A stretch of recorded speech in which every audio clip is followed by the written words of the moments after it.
Me da mucho gusto estar de nuevo aquí, como todos los días, de lunes a viernes, ya en este fin de semana.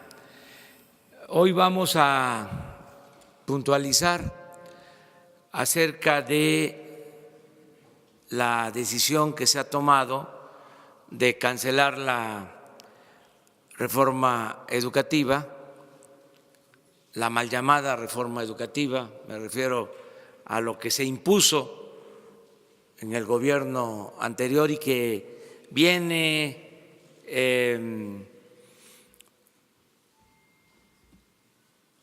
promoviéndose desde que se inventaron en el extranjero las llamadas reformas estructurales, que hasta es un plagio lo de la utilización de la palabra, del término, del concepto estructural. Cuando nosotros estudiamos en la ciencia social, lo estructural era lo profundo, era lo que permitía cambiar una realidad de opresión, de injusticia, por algo nuevo, por algo justo. Estos tecnócratas neoliberales corruptos se apoderaron del término, del concepto estructural, y podría uno pensar que es algo bueno cuando en realidad las llamadas reformas estructurales no son más que políticas de pillaje y de privatización, como lo hemos visto ya en varias ocasiones. Entonces, estas políticas que se definen en el extranjero se aplican en México, se aplican casi en todo el mundo. Son recetas y es reforma energética, reforma fiscal, reforma laboral, reforma educativa. Es una agenda impuesta desde el extranjero para que gobiernos subordinados las apliquen. Entonces, a esa reforma educativa me refiero, eso que fue impuesto, que llevaba el propósito de la privatización de la educación. Hablábamos aquí que esto comienza desde que está Salinas en la presidencia, Zedillo, secretario de Educación Pública, inician con una reforma al artículo 3 para limitar la educación gratuita. Se hablaba de que la educación era pública, gratuita, en lo general. El concepto era de que la educación es un derecho de todos los mexicanos. Y entonces ahí en esa reforma se acota, se limita la educación gratuita al nivel básico y se deja al mercado la educación media superior y la educación superior. Ahí empieza la historia. Bueno, luego,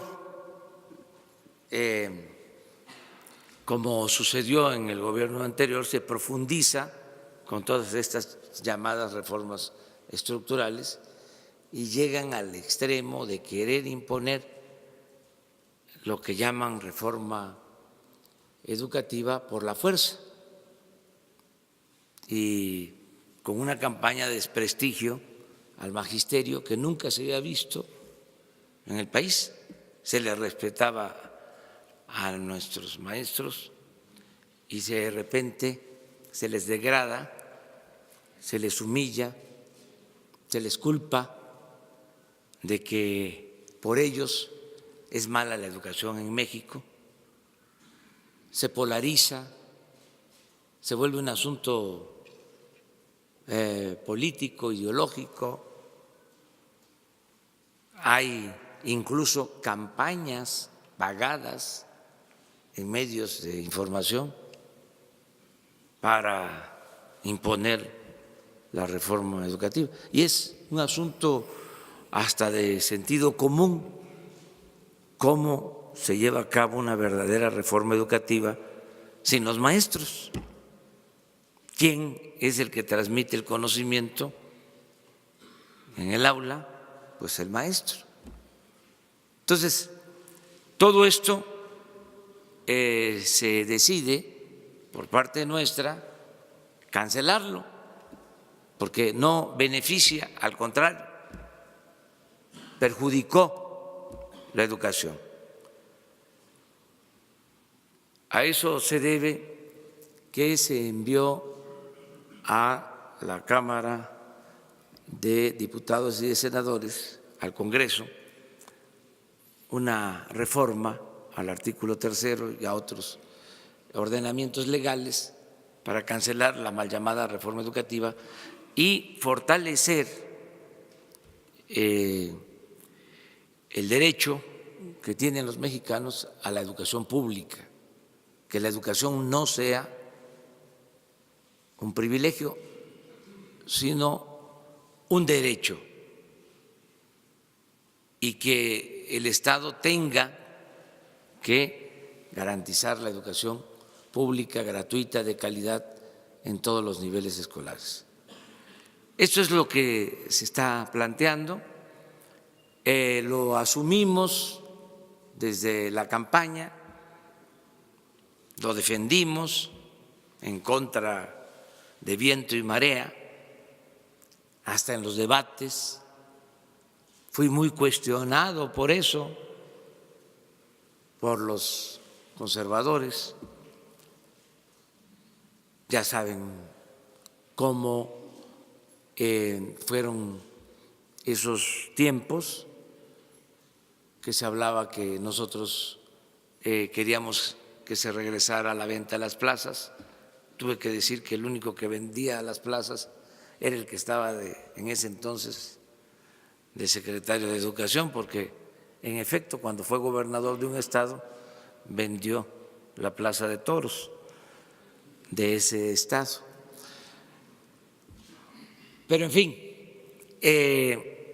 ahora que se logra iniciar una etapa nueva en lo que llamamos postneoliberalismo, hay quienes también con una postura muy conservadora, aunque aparentando ser radicales,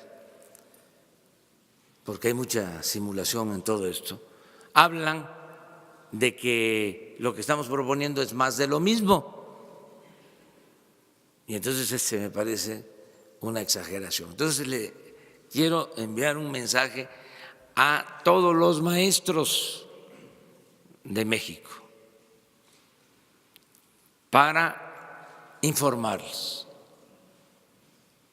porque lo que me interesa es que las maestras, los maestros en activo, jubilados, sepan que estamos cumpliendo nuestro compromiso, para que no haya manipulación, porque hay grupos de intereses creados. Siempre he dicho que la extrema derecha y la extrema izquierda se tocan,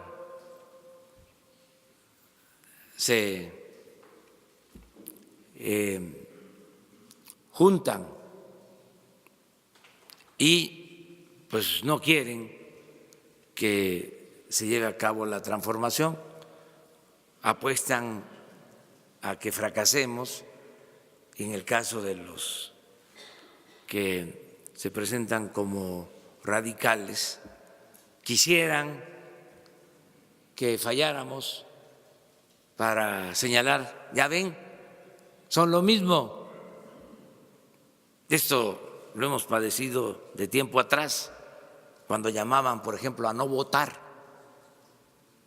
porque todos éramos iguales, nos querían meter a todos en el mismo costal. Era una estrategia con ese propósito. Varias veces tuve que decir que no éramos lo mismo, que me podían llamar peje, pero no era yo lagarto. Y ahora es parecido. Ahora que toman la Cámara,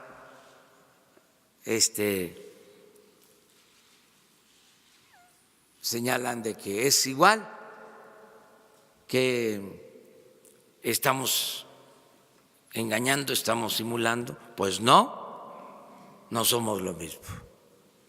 Y por eso vamos a aclarar. ¿A quién nos importa aclararle? A las bases magisteriales. Porque pues los dirigentes y las organizaciones de distintas tendencias pues tienen sus intereses y no siempre actúan bajo principios democráticos, no siempre se consulta a la base, no siempre se toman decisiones recogiendo el sentir de los agremiados, representados, en este caso de los maestros. Entonces yo quiero tener una comunicación más que con los dirigentes, con las bases, con los trabajadores, con los ciudadanos. No quiero una relación corporativa, quiero una relación horizontal, ciudadana, democrática, a partir de que ya no hay ciudadanos imaginarios. Ahora, cada ciudadano es una persona consciente, con criterio, y es cosa nada más de que se tenga toda la información, acercar la información para que no se manipule, para que no se distorsionen las cosas. Nosotros queremos una transformación y no simulamos. Hemos luchado durante muchos años por llevar a cabo en México un cambio verdadero y vamos a cumplir, no le vamos a fallar a los ciudadanos. Entonces, le pedí a Esteban Moctezuma, secretario de Educación, que con mucha claridad puntualizara qué significaba la llamada reforma educativa y qué estamos nosotros proponiendo.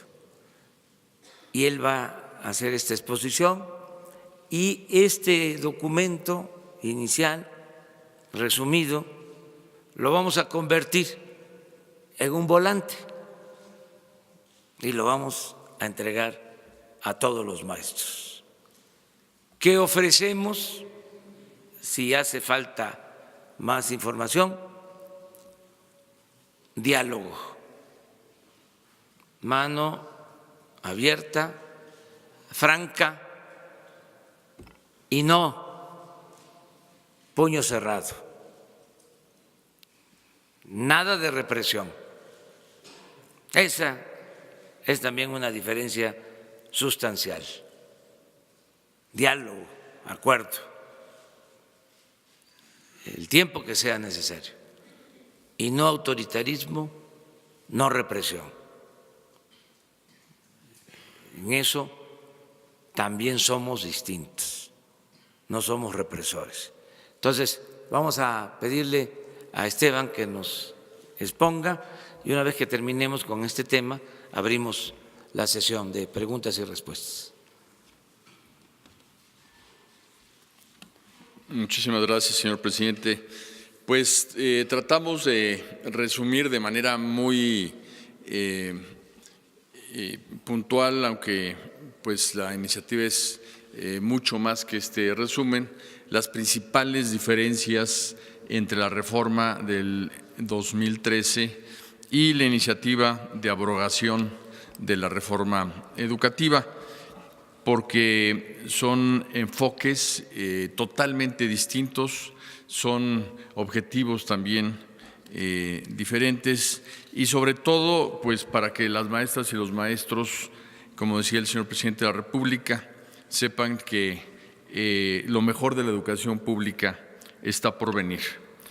En la reforma educativa de 2013 hubo una evaluación punitiva ligada a la permanencia en el empleo.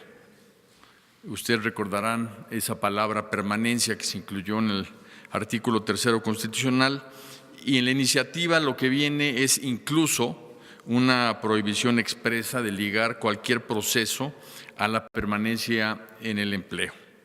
No solo no aparece, sino que está proscrita. En cuanto a la evaluación que se hacía, que era una evaluación estandarizada y homogénea a nivel nacional, donde se le preguntaba en el mismo examen lo mismo al maestro de Monterrey que a la maestra de Motocintla, Chiapas. Actualmente lo que se busca, y es para toda la educación, es no tener un criterio de homogeneización, sino al contrario un enfoque regional, en donde se puedan expresar las diferentes regiones. Hay muchas propuestas pedagógicas también a nivel local y todo eso se tiene que recoger porque es la experiencia de las maestras y los maestros en clase y frente a sus comunidades. Entonces se va a dar este enfoque regional y local a la educación. Un tercer punto muy importante es que se creó el Instituto Nacional de Evaluación Educativa para una evaluación coercitiva de los maestros y de las maestras. Este instituto desaparece y se revalora al magisterio. Expresamente se le da pues todo un lugar en la Constitución como agente de transformación nacional y nace para ellos, para las maestras y los maestros, un nuevo derecho, que es un sistema voluntario para la mejora continua a través de la formación, de la actualización, y esto va a estar ligado precisamente a la promoción, de manera que aquí estamos apostándole a la capacitación, a la formación y a la actualización en vez de a la evaluación punitiva. El otro punto que quiero destacar es que la orientación que tenía la reforma educativa de 2013 era una educación orientada solo al mercado. Y lo que estamos buscando es una educación pública, gratuita, integral, para todos los niveles educativos, desde inicial hasta superior, enfocada para la vida y para el desarrollo nacional. Se creó en la reforma del 13 el servicio profesional docente y se creó de una manera impuesta por la autoridad, y ahora lo que estamos proponiendo es un sistema de promoción de las maestras y maestros que se creará con la participación de ellos con escalafones vertical y horizontal. La visión de la educación en el 13 era una educación fundamentalmente centralista y, como ya dije, tenemos un enfoque con carácter regionalizado, pero también pluricultural y pluriétnico para apoyar el desarrollo de los pueblos indígenas y de las propuestas regionales.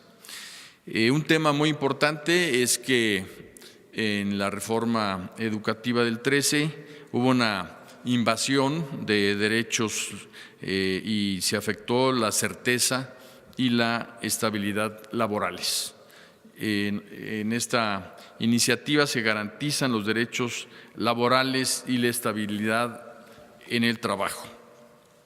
El anterior gobierno, además, creó todo un sistema perverso que ni él mismo cumplió y le dio la vuelta a la propia reforma con muchos recursos por debajo de la mesa, burlando incluso la ley que ellos mismos emitieron.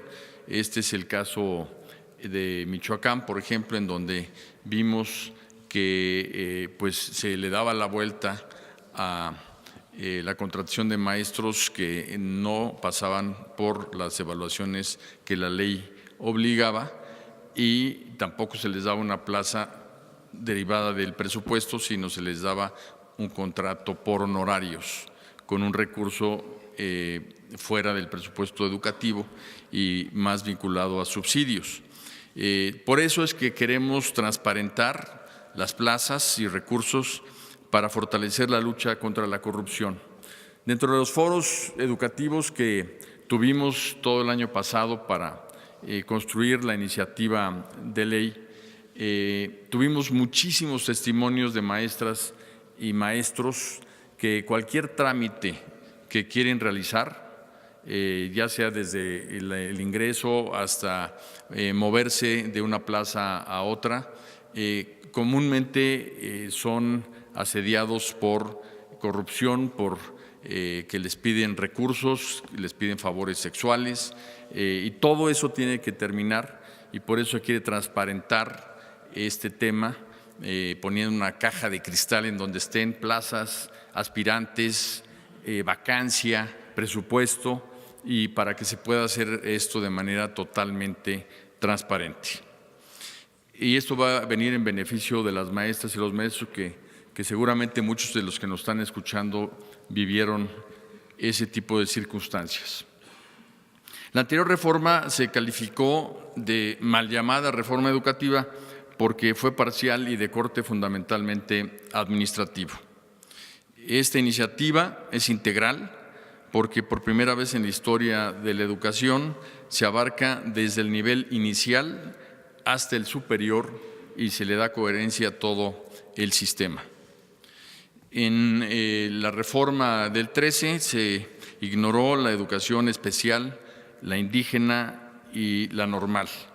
Ahora se prioriza la educación especial, se impulsa la educación para pueblos indígenas y sus lenguas y se fortalecerá la educación normal pública a quienes se dará prioridad para el ingreso. La anterior reforma solo alude a la calidad, pero no hay calidad posible sin equidad. El énfasis que se le está dando en la iniciativa del señor presidente a la educación es una educación con equidad que se constituye como uno de los nuevos principios pilares de la educación pública. La reforma del 13 ignoró la educación superior y aquí, además de garantizar la autonomía de la educación superior, se crea una educación superior obligatoria y se sientan las bases para evitar el rechazo y lograr que los aspirantes a las universidades tengan opciones para que la cobertura alcance para todos. Un tema muy importante es que el énfasis del modelo anterior se centró exclusivamente en lectoescritura, matemáticas y ciencias. Y lo que estamos buscando, además de esas tres áreas y materias, de esas asignaturas, es que se incorpore con mucha fuerza el civismo, regrese el civismo, la educación física, la música, derechos humanos, educación ambiental y todo lo que es lo relativo a el medio ambiente.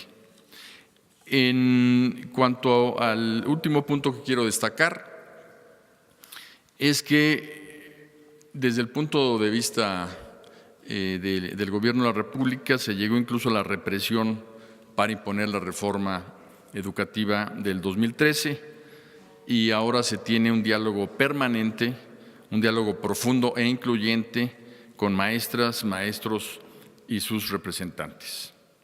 Ese es un resumen de la enorme diferencia que hay entre una propuesta y la otra. Pues esto era para informar a maestras, a maestros. Yo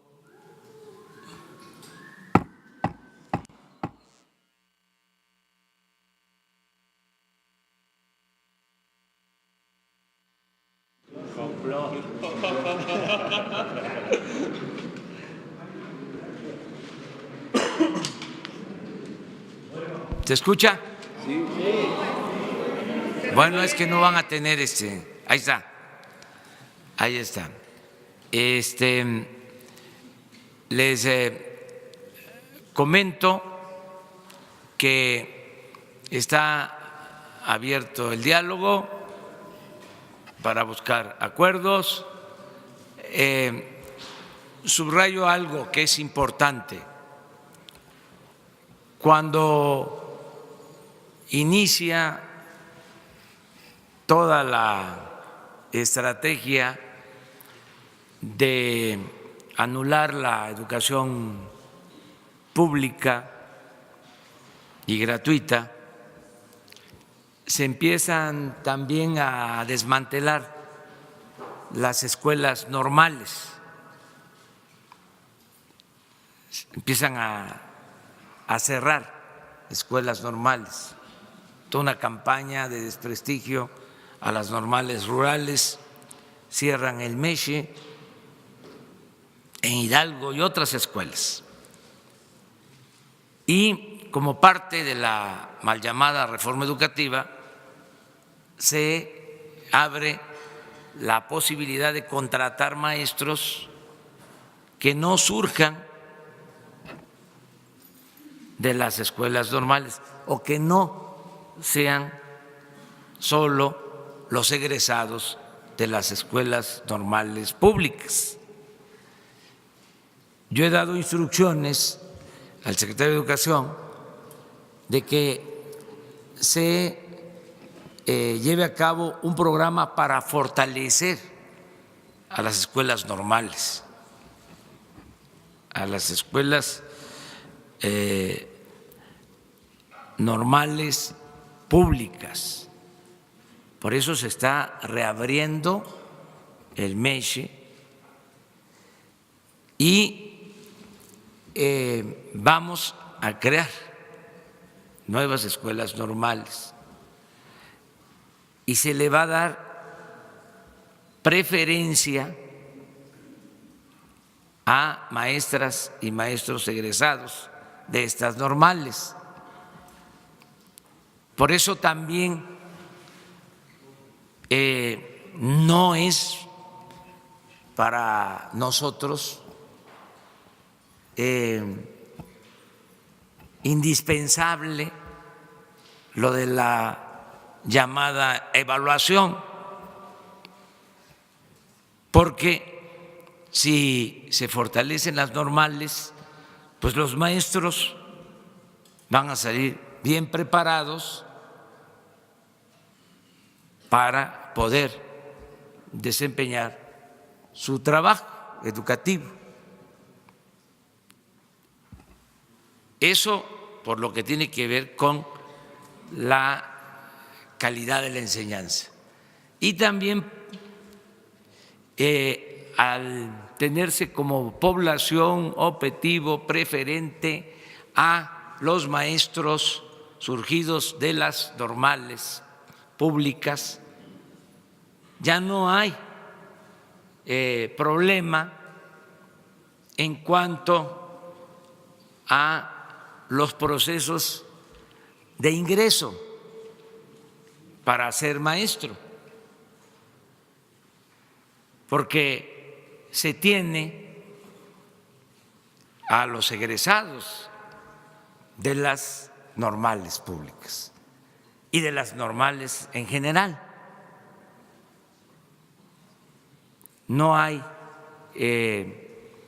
ningún problema en cuanto a que entre gente que no tenga formación, capacidad para ser maestro solo por influyentismo o porque compren las plazas.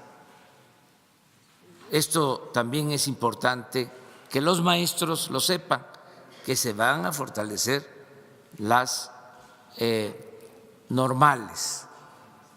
Esta es una información adicional. Y ahora sí, quedamos ayer en 3. Acuérdense que la mentira es conservadora, reaccionaria. La verdad es revolucionaria, transformadora.